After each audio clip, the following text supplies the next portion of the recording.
Hi, I'm Nigel Smith, and we're here in Toronto at the Toronto International Film Festival 2022 in the EW and People's Studio, and we're here with the amazing cast of My Policeman, which had its world premiere at the Toronto International Film Festival last night.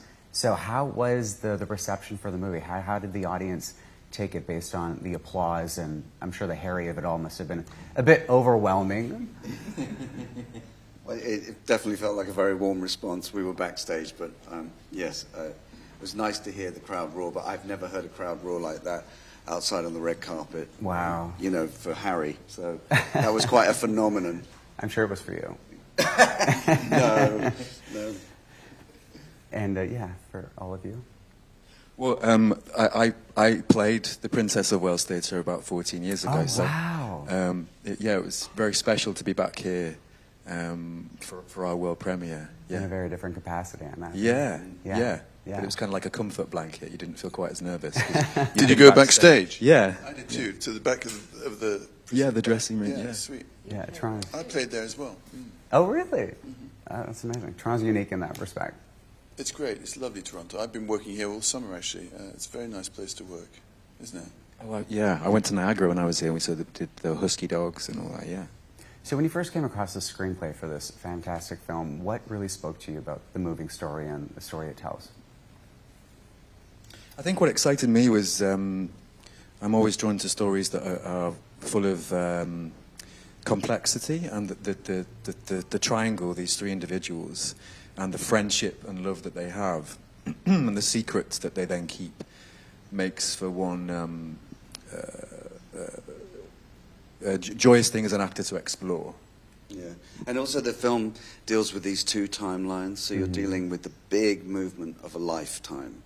And I love films that manage to capture that sense of a long period of time. And in this film, you're dealing with the heartache and the heartbreak of, you know, what happens in the 1950s, and then you see the sort of aftermath of it in the 1990s. And it's lovely when a film can deal with that much scope of time, you know. Yeah. So we share these roles, which is another interesting part of the whole process, you know, doubling up, me being the older Harry and Rupert and David and Gina and Emma, and it was it's very nice to sort of be part of an ensemble piece like that. And Michael, our director, really helped guide us to be an ensemble, I think, because we did this in the middle of COVID where we couldn't hang out too much. So, yeah, it was a great process, the whole thing. About seeing the finished product, given the different timelines, as you mentioned, what was that like to see the two stories sync up in that way? Because I must have felt that you were shooting two separate films, in a sense. It's fascinating, actually, because Michael was our director, Michael Grandage, was an extremely good conduit. And so he was the person who helped us link, if you like. Also, we had a very brilliant team. Our costume designer was very good about bringing a kind of ghost, if you like, of what the young people would have wore and how that has developed throughout the decades. So there were lots of links that we were helped with from different members of the crew, and particularly Michael. But it was really good to see and watch. And we also had a lot of reference material over a collective Zoom conversation once that Michael took us through, and that helped too. Same question for, I guess, you all. Well, I've been seeing it. I was just really proud to be part of it. Very, very proud of Michael's work, because it's quite a thing to orchestrate and put all that together. And I feel it's a very, like David said it's a complex film, it's a delicate film, and it's a very intimate film. And I think hopefully an audience today will maybe walk away with a lot of conversation afterwards and feel lucky that they weren't around in the 1950s and can live a freer life now, but also that, you know, learn to maybe love more freely and not waste the time that you have. And there's a lot of layers to the film. So I like being involved in things that have that kind of depth, and you never know how a film's going to turn out, and I was very proud of the end result. Did you all link up with either your older counterparts or your younger counterparts in the film to shape your performances and make sure that they both synced up in a way? We, because we shot it in 2021, so we were having to be in separate bubbles. So we didn't follow what I guess we would ordinarily do. So we because they shot the 1950s stuff first, we were allowed to see if each of the older counterparts could see 3 or 4 scenes of the younger counterparts, which was very helpful. Did you find that helpful as well? Yeah, me and Harry had a little conversation. He said, what leg are you going to limp on? And that kind of thing. You know, we could come up with... But in the end, Michael made this really great point that you're not really the same person 30, 40 years later.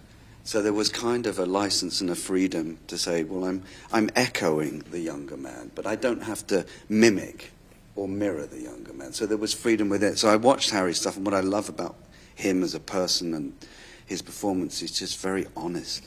Mm-hmm. It's very, very transparent. And so I just wanted to sort of be that way, but with the repression and the secret and the heartache that he's been holding. But you two had a great conversation, didn't you? You hit it off big time, didn't you? Oh, well, I always wanted to grow up to be Rupert. Who doesn't? You will. I'm sure you will. Yeah, when I found out that I was going to be sharing a character with Rupert, yeah. We were both thrilled, and it was nice to chat on the telephone about it before. We never all got to meet, really. No, this is the first time all Yeah. 6 of us have had time to spend Proper together. time, Wow, yeah. that's amazing. Yeah. So, David, I have to ask you, when in the production of this film or the rehearsal process, I don't know if there was one, were you able to put aside Harry the pop star and just take him in as a fellow actor on set, or did that not even occur to you? Well, it did originally because of COVID, we had to do our kind of meet and greet on Zoom. And the day Michael says you're going to be meeting Harry Styles on Zoom, yeah, that's, you think how strange is life. But yeah, very quickly you have to get rid of any kind of notion of what you knew of the musician before, and just deal with him as a fellow actor. And he makes that incredibly easy to do. He's incredibly down to earth. He's a good northern lad like myself, so we hit it off really well. And Michael we had the luxury of a 3-week rehearsal process in order to build on that friendship and chemistry between Harry, Emma and myself. So we were lucky because of Michael to have that. Bless you. The intimate scenes in the film are beautiful, and they really propel the story forward, and they're necessary for the film. But in terms of the shooting of that, how did you develop that trust with Harry, and how did the director work with you for you both to achieve that trust? I think Michael was wonderful in that respect. He created a space that was full of nothing but support, and it was a very collaborative process, and brought on this wonderful intimacy coordinator, and the 4 of us kind of explored what we wanted those scenes to be together, so that at all times we all felt a lot of trust and support during the process. And me and Harry also promised each other that we'd always look out for each other during it, so that we both felt always supported and comfortable. And actually, I can't emphasize the importance of an intimacy coordinator and the impact that brings to a set. You might think that it would make people feel restrained in what they do, but you actually gain a freedom, I think, because everybody feels very comfortable and respected in what they're making. Can any of you just speak to the importance of relaying this story? The fact that this only occurred in the 1950s is, hard to fathom, especially in today's age. Just, teaching the youth and reminding them exactly how far we have come.